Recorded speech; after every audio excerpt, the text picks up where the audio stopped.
What if I told you the most powerful force you possess isn't your talent? It's not your time.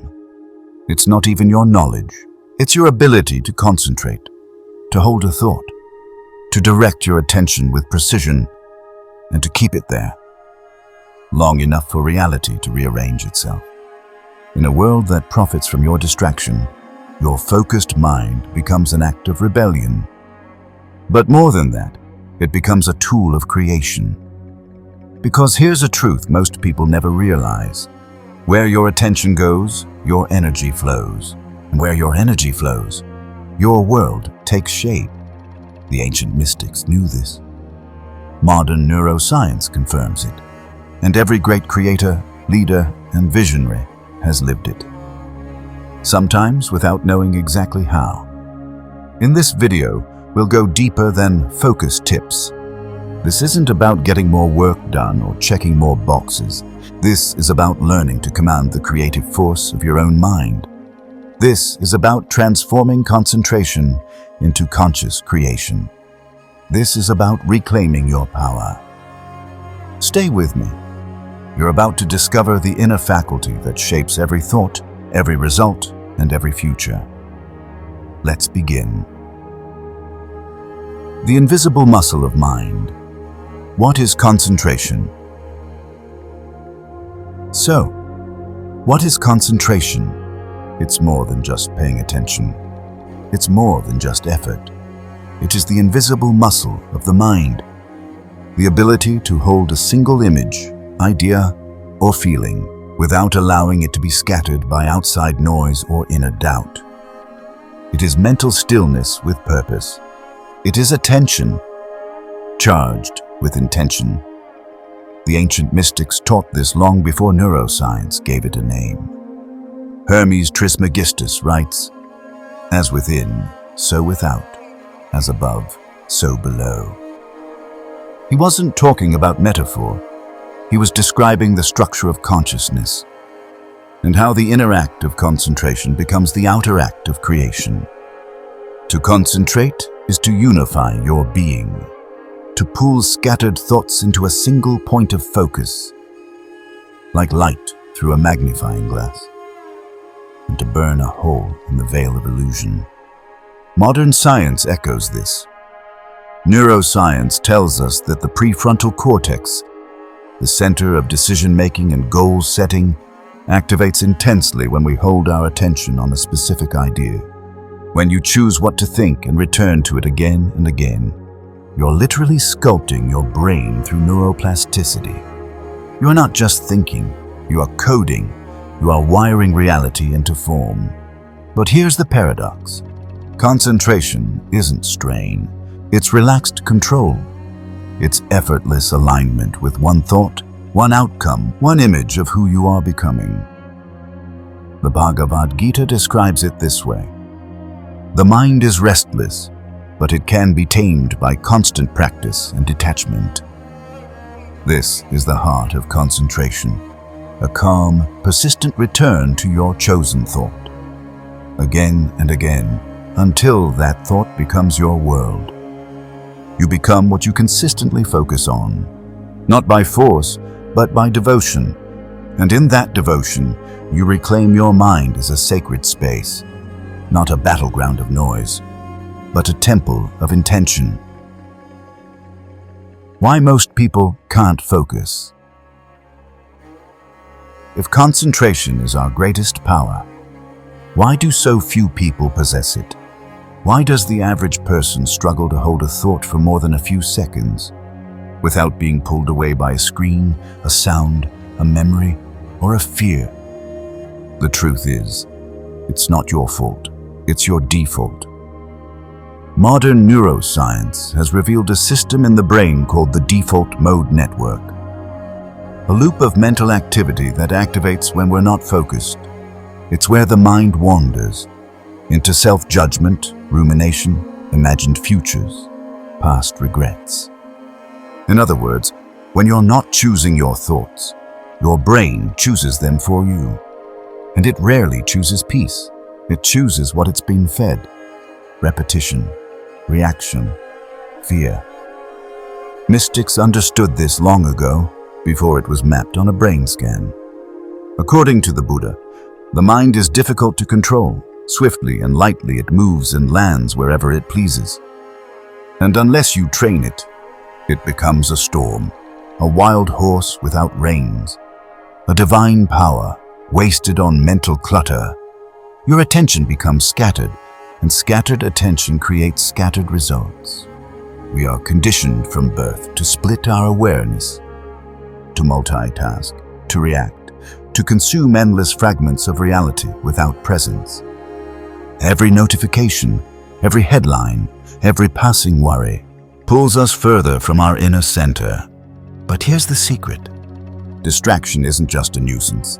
It's a form of unconscious creation, because every moment of scattered thought is still shaping your brain, still programming your self-image, still radiating energy into the field around you.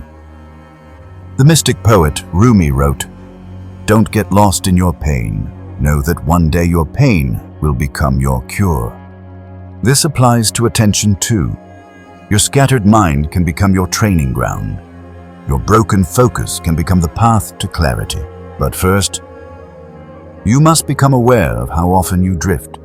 To reclaim your power, you must learn to direct your thoughts like a river flows toward the sea, with persistence and with grace. Concentration as creation. Let's go deeper. Concentration is not just a mental discipline, it's the very act of creation. Your focused attention is the brush, your inner speech is the paint, and your reality is the canvas. When you concentrate, you impress upon the subconscious. You shape the energy field around you. You carve new neural pathways in the brain. This is how thought becomes form. Neville Goddard taught, "Your imagination is you yourself, and the world as it exists is but your imagination pushed out." But imagination without concentration is like lightning without direction. It flashes, then vanishes. It never takes root. Creation begins the moment you hold an image. Not just once, but repeatedly, with feeling, with clarity, with conviction. This is not daydreaming, this is conscious construction, and the tool is sustained attention.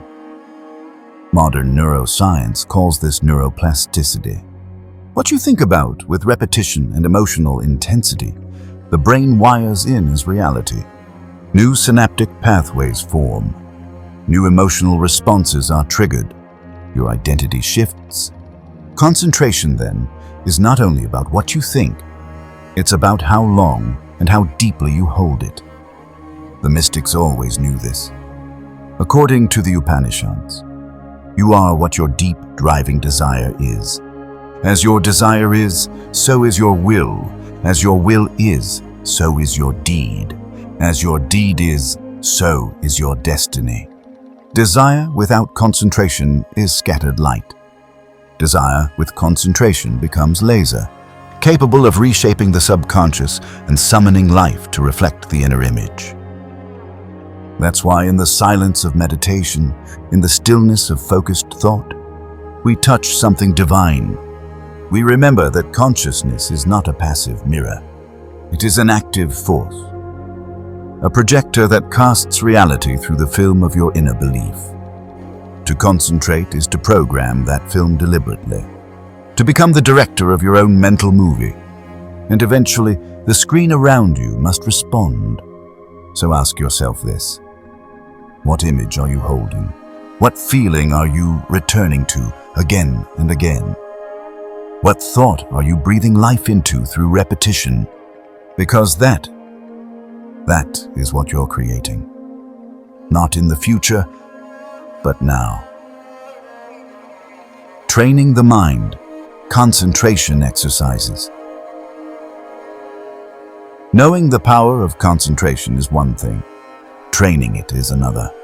Because in a world engineered to distract you, your focus must become intentional, a sacred practice. The mystics treated concentration like a form of worship. not straining the mind, but purifying it, stilling the surface so the depths could be revealed.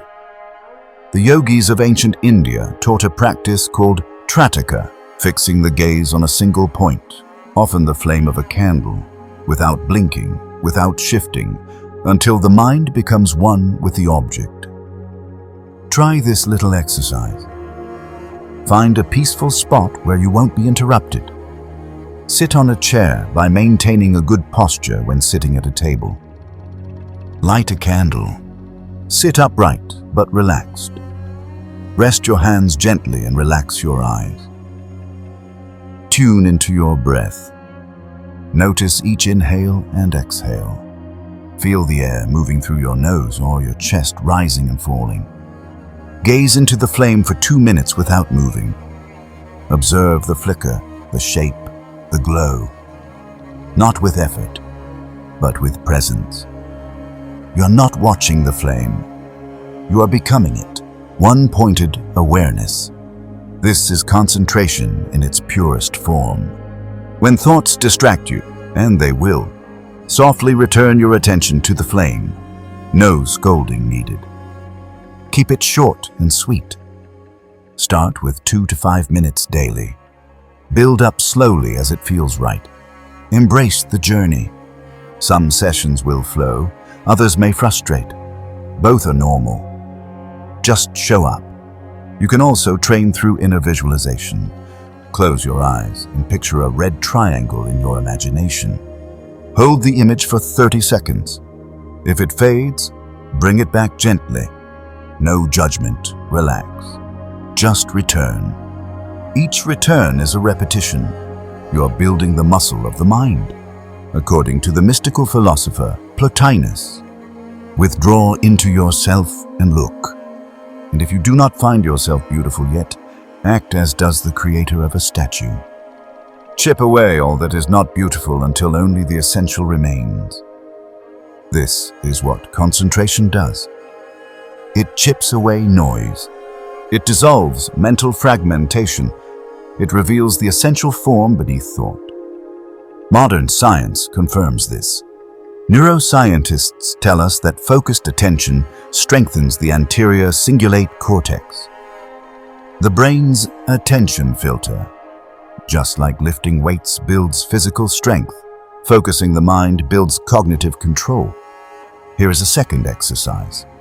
Choose a single word like clarity, peace, or focus. Set a timer for 3 minutes. Repeat the word silently in rhythm with your breath. If the mind wanders, bring it back. This is not failure, this is training. Each time you return, you rewire the mind. You're telling your nervous system, this is what matters. This is who I am becoming.